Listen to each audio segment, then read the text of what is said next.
mes petits loups, j'espère que vous allez bien aujourd'hui. Comme tu vois... Oh, j'ai des dans mon... Comme tu vois dans le carton, j'ai reçu... J'avais une grosse cagnotte Vinted. Donc du coup, je me suis fait plaisir avec des bouquins. Voilà, j'ai vendu pas mal de diamond painting. J'ai vendu un peu de scrap et tout. Donc avec Bibou, on est allé chercher le colis. Et donc du coup, je te fais un haul Vinted dans la foulée. Donc je vais vraiment découvrir avec toi ce que j'ai reçu. Et c'est vraiment super bien emballé. Tu vas voir, c'est excellent.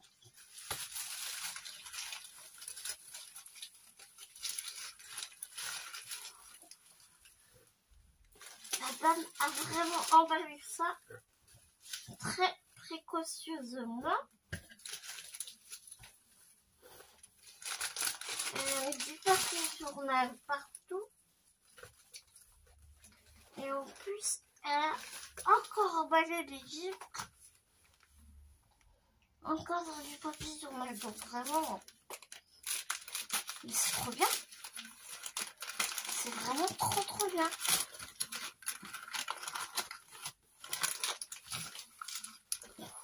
Ah, il y a un petit mot. Carole, elle s'appelle la dame.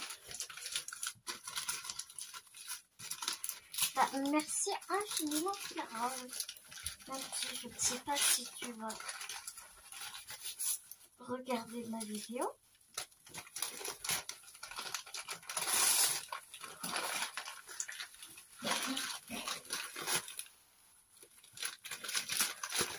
Donc là, ça m'a l'air en super bon état.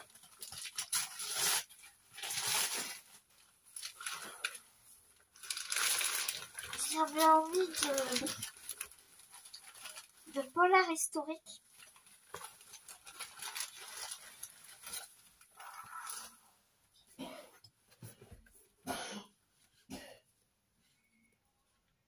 Il y a Bibou qui est en train de mourir à côté, mais c'est normal. Ne vous inquiétez pas.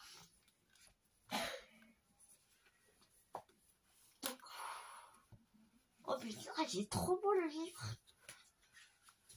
Putain, les pages, elles sont trop belles.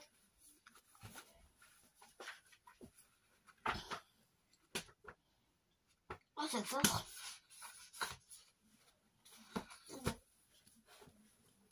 Alors, je me suis pris. Ah, cherche midi. Je connais de nom la maison d'édition, mais j'en ai jamais eu. Donc, c'est Steve Berry, l'héritage Malone. Regarde le truc, c'est tout neuf, quoi. J'ai vraiment pas le pour cela. Tout le carton, je dois en avoir pour 30 €. Parce que j'ai pas utilisé toute ma cagnotte. Ça, il est magnifique, le bouquin. Je te lis la 4e de couverture. Quentin Malone sur la piste des chevaliers du Cercle d'Or, 1865. Washington. Un étrange édifice surnommé le château, conçu comme un monastère au milieu de la ville, est en feu. Un homme, Angus Adams, aux activités mystérieuses, risque sa vie pour sauver des femmes, une clé et un journal. C'est très énigmatique. Ah, donc on est dans un temps, c'est assez intemporel, on est entre deux époques, parce qu'après on passe en 2017 au Tennessee. Alex Sherwood, sénateur de l'État, est retrouvé mort après une chute accidentelle. L'ex-président des États-Unis, Danny Daniels, proche de Sherwood, apprend que celui-ci enquêtait sur une société secrète, les Chevaliers du Cercle d'Or, fondée en 1854 et officiellement dissoute en 1916. Toujours en 2017, en Arkansas, Quentin Malone est en mission pour le Musée national de l'histoire américaine. Des documents codés retrouvés dans les archives font état d'une expédition secrète menée en 1909, visant à dissimuler un mystérieux trésor lié à l'ordre du Chevalier du Cercle d'Or. C'est le début d'une nouvelle aventure pour Cotton qui, accompagné de la fidèle Cassiopée Vite, va cette fois devoir résoudre une énigme d'autant plus captivante qu'elle touche au plus près sa famille et ses origines. Avec ce nouveau roman, Steve Berry nous propose une fois encore une intrigue fascinante basée sur des faits réels qui va passionner les amateurs d'histoire et de thrillers. Il nous livre également quelques révélations étonnantes sur la vie et l'intimité de son héros, le légendaire Cotton Malone. Et c'est un beau bébé, il est super lourd, le bouquin.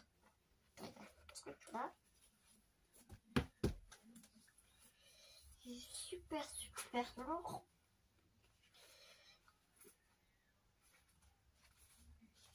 D'accord, ouais. Plus de 800 pages. 894 pages. C'est un beau bébé de 894 pages.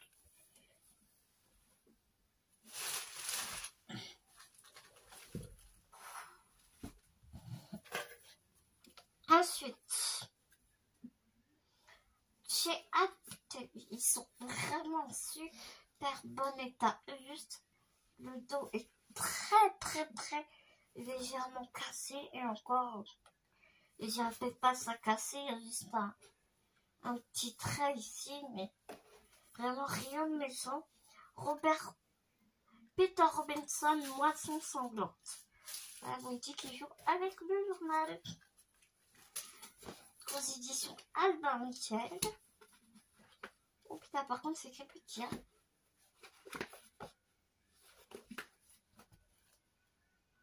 La nouvelle chef de la police du Yorkshire, ayant placé la sécurité des campagnes au sommet de ses priorités, Alan Banks et les flics de la criminelle sont sommés d'élucider au plus vite un simple viol, n'importe quoi, un simple vol de tracteur. Mais cette affaire banale en cache peut-être une autre. Alors que deux garçons d'un village voisin sont portés disparus, un promeneur découvre non loin de là une flaque de sang suspecte dans un hangar désaffecté. Un cadavre décapité, une jeune fille inquiétée par un faux policier, un accident de la route aux macabres révélations, l'enquête de routine bascule brutalement dans une dangereuse course contre la montre et contre la mort. Et on nous dit que ce livre est le numéro 1 des ventes en Grande-Bretagne. J'avais déjà vu ce James Patterson, j'avais vraiment beaucoup aimé. Et donc voilà. Bon, Peter Robertson, non, je confonds avec un autre auteur. Mais je pense qu'il a été lu une fois le bouquin, mais la personne, tu vois bien que la personne en prenait grand soin.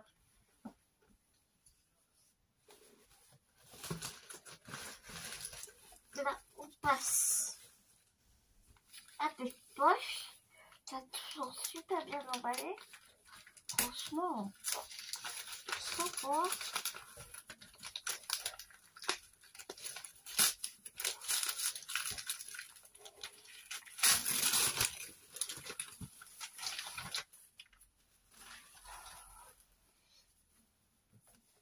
Donc là, on est toujours dans... Ils sont tout neufs, ces bouquins. Là, on est toujours dans Polar historique. J'ai 10-18. Jean des Lions, une étude en écarlate. c'est un beau bébé aussi. Hein. Le 21 mai 1420, la reine de France signait un traité par lequel le roi Charles IV reconnaissait son gendre Henri V d'Angleterre, héritier de la couronne de France. Un an plus tard, l'eau d'une fontaine voisine de la porte Saint-Honoré devint rouge, et le peuple resta convaincu qu'il s'agissait d'un signe précurseur de quelque désastre. Au même moment, Edward Holmes, clerc et demi-frère du baron de Rousse, tué à la bataille de Beauvais et chassé de l'hôtel parisien de son seigneur. Ne pouvant rentrer en Angleterre, Holmes trouve logis chez Maître Bonacieux, greffier au Châtelet et zélé partisan bourguignon, où il partage la chambre de Gower Watson, un marché blessé à la bataille d'Azincourt. Il y a des accès longs, je te dis pas.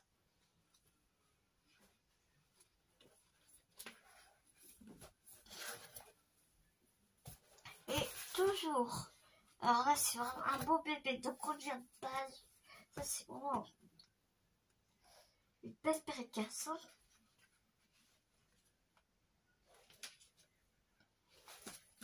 « 495 pages. Et c'est toujours ces 10-18. Toujours de Jean Deslions, La maison de l'abbaye, les chroniques d'Edward Holmes et Grover Watson. Donc on dit toujours, alors je sais pas, ça doit être une saga avec ces enquêteurs. Il va voir que je me renseigne au niveau des tomes, parce que du coup je ne sais pas quel tome il s'agit. À la fin 1424, le duc de Bourgogne donne de grandes fêtes dans son hôtel parisien à l'occasion... Ah bah ça doit être la suite.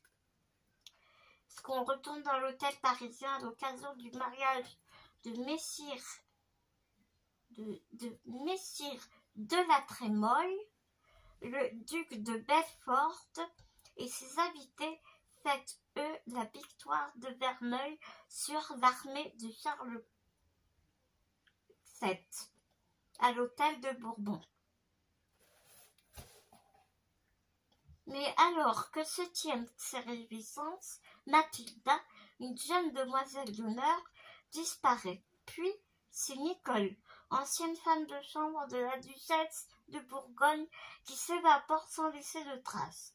Missionnée par le comte de Suffolk, qui connaissait les deux disparus, Edward Holmes est chargé d'enquêter sur cette intrigante maison appartenant à l'abbaye Saint-Magloire.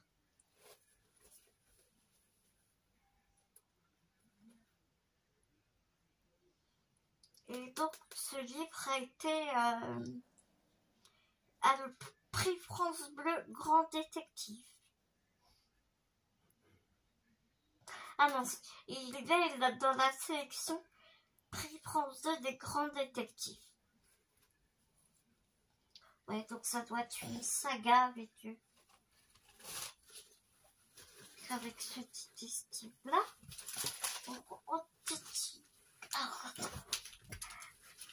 La dame, elle a trop géré.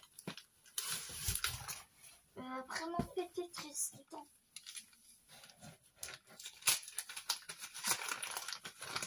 On continue. Dans le proche.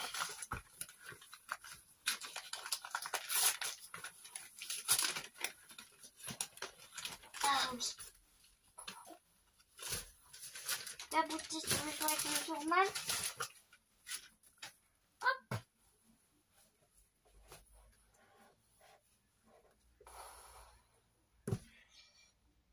Je connais pas du tout cet auteur.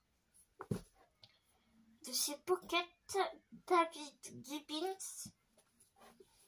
le chandelier d'or.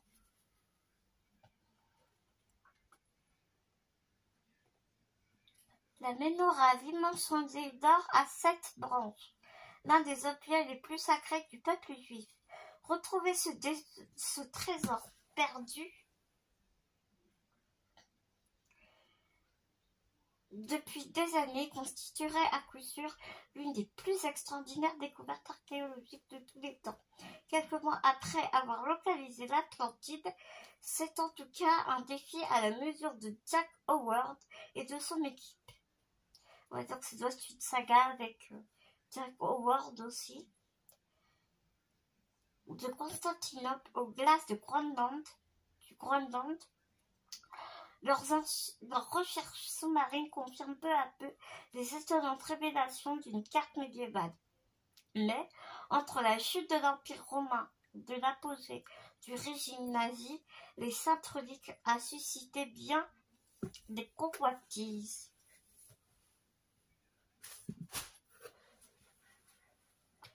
Donc, toujours de David Gibbons, les dieux d'Atlantis, toujours de chez Pocket. Alors ici on est aussi sur un gros pavé de 639 pages.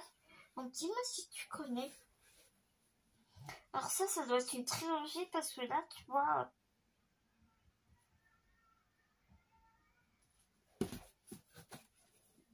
par l'auteur d'Atlantis. Donc là les trois là je pense que c'est une trilogie.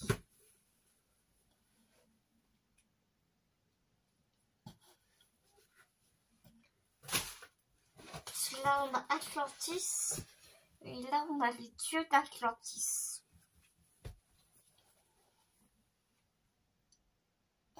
En 9000 avant Jésus-Christ, selon Platon, se dressait au milieu de l'Atlantique une île peuplée avec des guerriers, les Atalantes. En quelques heures funestes, elle fut engloutie par des flots. De nos jours, au large de la Grèce, lors de l'exploration sous-marine d'une épave archéologique, encore Jack Howard et son équipe trouvent l'archéologue Jack Howard trouve un disque en or qui donnerait la clé à la cité perdue. Au même moment, dans une nécropole égyptienne, le professeur Yebermeyer découvre un papyrus rédigé en grec ancien qui mentionne Atlantis et révèle son emplacement. Ces deux découvertes remettent en cause toute la science archéologique et même les plus sceptiques doivent se rendre à l'évidence. L'Atlantide n'est peut-être pas un mythe. Donc je pense que celui-ci, c'est la suite de Atlantide. Océan Atlantique, 9000 avant Jésus-Christ, après avoir caché leur plus grand trésor, les prêtres fuient l'Atlantide, engloutis par les flots. Allemagne, mai 1945, au cœur de Berlin, les trésors archéologiques dissimulés par les nazis disparaissent. Mer Noire de nos jours, Jack Howard découvre un ancien fragment d'écriture dans les ruines de la citadelle engloutie. Se pouvait-il qu'il existe une nouvelle Atlantide régie par des prêtres des ténèbres? Donc je pense que ça, c'est la suite de celui-là. Donc je regarderai, je pense, sur Booknote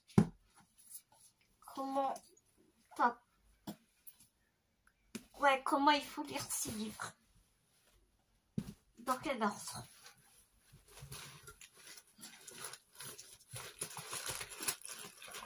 Alors, il y a un livre de papier journal, c'est excellent.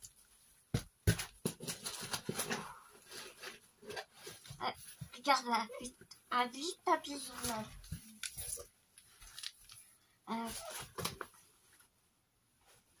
Qu'est-ce que c'est agréable de voir des gens qui prennent soin de leur livre comme ça.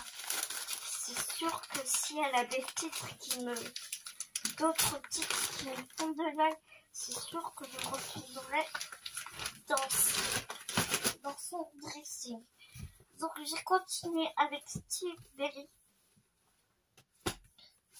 le musée perdu.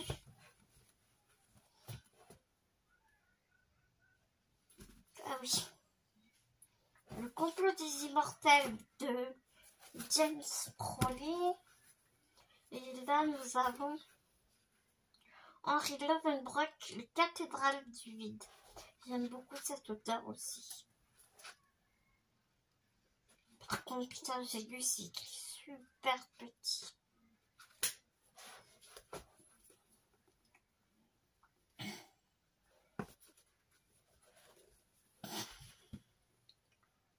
Une mystérieuse organisation internationale protectrice de l'environnement s'empare de plusieurs régions du globe à la recherche d'un secret millénaire qui pourrait menacer l'ordre géopolitique de la planète.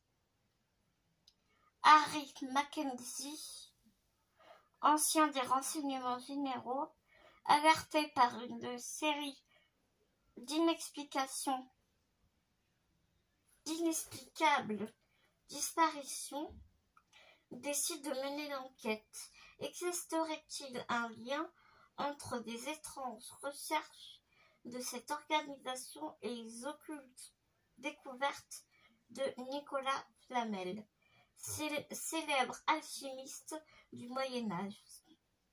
Le commandant Mackenzie va devoir se mesurer aux ténèbres, une enquête dangereuse, la dernière peut-être. Oh.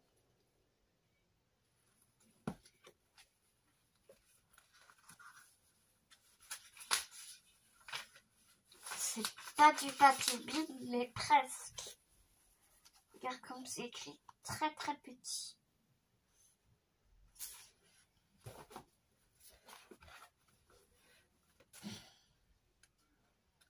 Ah, c'est une saga aussi. Après le rasoir Dogman, une nouvelle aventure d'Harry Mackenzie.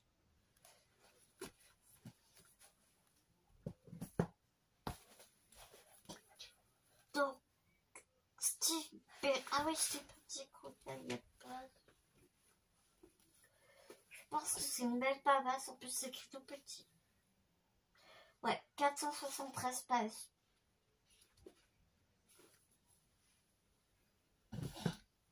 Mais les chapitres sont très petits. Donc on retourne dans les éditions Pocket avec Steve Berry, le musée perdu. Et ici on est à «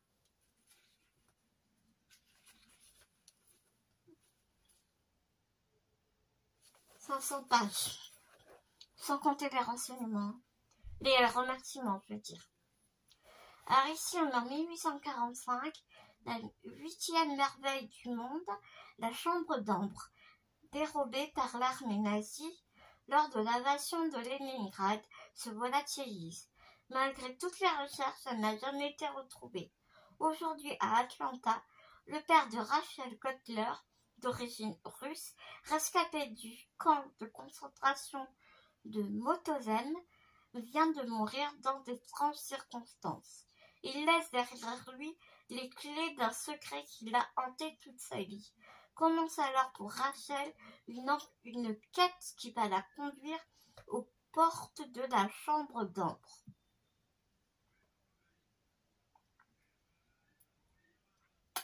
Alors ici, on nous dit que c'est l'une des plus grandes énigmes de l'histoire de l'art. Sert ici de trame à un roman trépidant, érudit et accrocheur.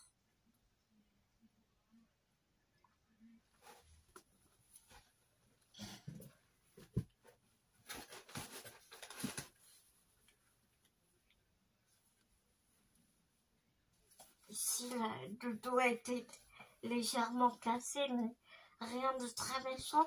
Donc là, ici, on est avec James Crowley, le complot des immortels. Donc je pense que là, on va parler des Templiers. Donc de chez Pocket. Nous sommes à 636 pages. Et le complot des immortels nous samedi, sur un yacht de luxe au large des Seychelles, des pirates enlèvent une femme enceinte. Ah ben d'accord. Bien, hein, les pirates. Et pas n'importe laquelle. Cette jeune américaine est la fille du président des États-Unis. Ben voyons. Accompagnée d'une équipe de choc, le commandant Guy Pearce est chargé de récupérer l'otage. Mais est-ce vraiment la mère qui intéresse les ravisseurs? Ne serait-ce pas plutôt l'enfant? Dans le même temps, à Washington, Pentecourt enquête sur une guilde secrète infiltrée au sein même du gouvernement. Des couloirs de la Maison Blanche au désert africain, la clé de l'immortalité semble liée à une famille, celle du président des États-Unis.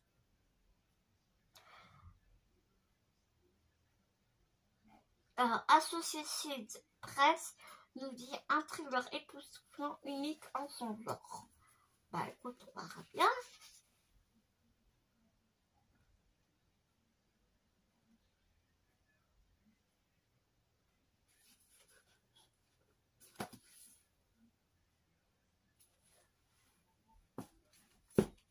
Et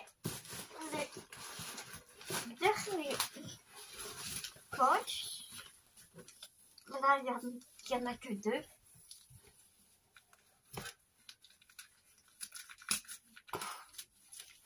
Attention, un bébé Bounty surveille. Je la vois pas, elle est juste là. Ah oui. Les auteurs chouchous. Alors ici on est dans une saga, les reliques du chaos. C'est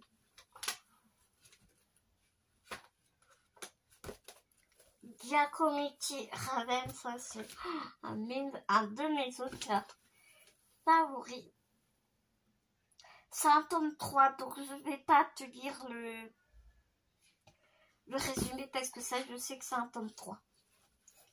Et comme j'ai pas envie de te spoiler et j'ai pas envie de me spoiler, donc je ne te lirai pas le résumé. Mais en tout cas, il est tout neuf le truc. Et il est vraiment tout neuf. Donc c'est vraiment trop cool.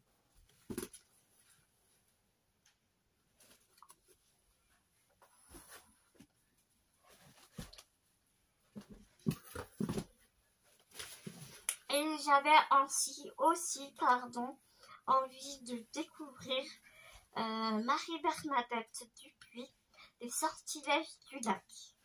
Donc on voit que le livre il est un petit peu plié là, enfin rayé, plié, je sais pas trop, mais la tranche n'est pas du tout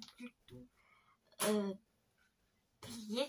J'aime vraiment beaucoup les éditions livres de poche. Et c'est un tome 2, bah, décidément j'ai pas de sens.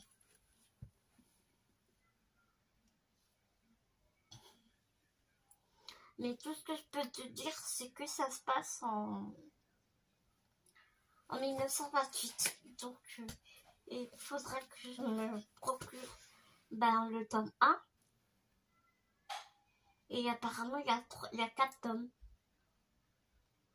Retrouvez les tomes 3 et 4 d'Abigail.